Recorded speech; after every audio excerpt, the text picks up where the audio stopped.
अगर आप अभी गाड़ी खरीदने का मन बना रहे हैं तो थोड़ा ज़रूर रुक जाइएगा क्योंकि प्राइम मिनिस्टर मोदी ने खुद कहा है कि दिवाली के बाद से नेक्स्ट जनरेशन जो जीएसटी में रिफॉर्म्स आएंगे उससे रेट्स काफ़ी ज़्यादा कम होने जा रहे हैं जीएसटी के। तो अभी देखिए गाड़ियों पर अगर जीएसटी की बात करें तो कुछ इस तरह का जीएसटी का स्ट्रक्चर है जब तक हम गाड़ियों की बात करते हैं तो ऑल अक्रॉस द कैटेगरीज 28% का जीएसटी लगता है। अगर ईवी गाड़ी है तो आपको 5% का एक तरह से जीएसटी लगता है और कोई भी सेस उस पर नहीं लगता है। तो अगर आप कोई ईवी गाड़ी खरीदने का मन बना रहे हैं तो आप अभी खरीद लीजिए, कोई दिक्कत नहीं, क्योंकि बहुत चांसेस नहीं, क्योंकि अभी अगर 5% का जीएसटी लग रहा है तो इसमें कोई चेंजेस नहीं होगा। ज्यादातर चेंजेस कहां आने की संभावना है? देखिए जो एसयूवी गाड़ी है सबसे ज्यादा पेन इन एसयूवी गाड़ी के ओनर्स को रहता है जब इन्हें अपनी गाड़ी खरीदनी होती है। क्यों? क्योंकि 28% जीएसटी के ऊपर इनको 22% का सेस भी देना पड़ता है, तो टोटल 50% का एक तरह से इनको टैक्स देना पड़ता है। तो सरकार हो सकता है कि इस जीएसटी के रेट को यहां कम करे, क्योंकि एक ना एक दिन तो सेस को कम करना है, उसको फॉरगो करना ही है। सरकार को 2026 तक सरकार फोकस कर रही है कि सेस को खत्म कर दिया जाए।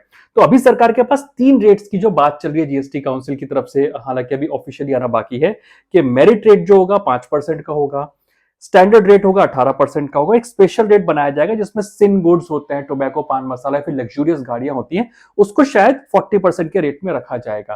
तो अब आखिरकार ट्रीटमेंट क्या होगा? तो जो एसयूवी गाड़ी है हो सकता है कि सरकार इसको 40% के दायरे में लाने की कोशिश करे, क्योंकि अभी तो आप 50% दे ही रहे हैं। हो सकता है इस पर 40% का टैक्स है तो इस पे हो सकता है कि आपको कुछ छूट मिले, यानी कि कुछ आपको कम पैसे देने पड़े। सेकेंडली लग्जरी जो गाड़ियां होती है इस पे 48% तक का टैक्स आपको देना पड़ता है।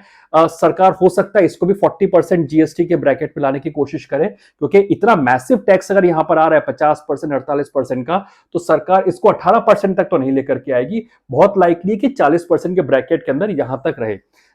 इस समय पर बिड साइज जो गाड़ियां वहां पर 43% का टोटल आप टैक्स देते हैं, यानी कि 28% का जीएसटी, 15% उस पर सेस लग जाता है, इंश्योरेंस वगैरह के चार्जेस अलग ही रहते हैं।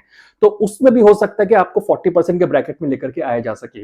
जो एक बड़ी छूट मिल सकती है कि कौन 18% में आएंगे, क्योंकि मिडिल क्लास को टारगेट करने, अट्रैक्ट करने की दिशा के अंदर ये जो स्मॉल कैटेगरी की गाड़ियां, कि अभी इस पर 28% का जीएसटी लगता है, 1% का सेस लगता है, टोटल 29% लोग देते हैं।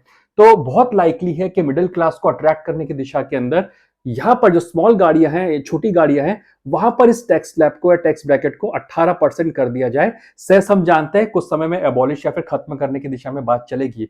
तो ये जो छोटी गाड़ी खरीदने का मन बना रहे हैं इनको काफी ज्यादा फायदा होता हुआ दिखाई दे सकता है। लगभग लगभग आप 10 से 12% का टैक्स बचा पाएंगे जहां तक अगर छोटी गाड़ियों की बात की जाती है। तो अगर आप अभी गाड़ी खरीदने का मन बना रहे हैं, थोड़ा सब्र कर ले, क्या पता आपको कुछ कम दाम में नई गाड़ी खरीदने को मिल जाए।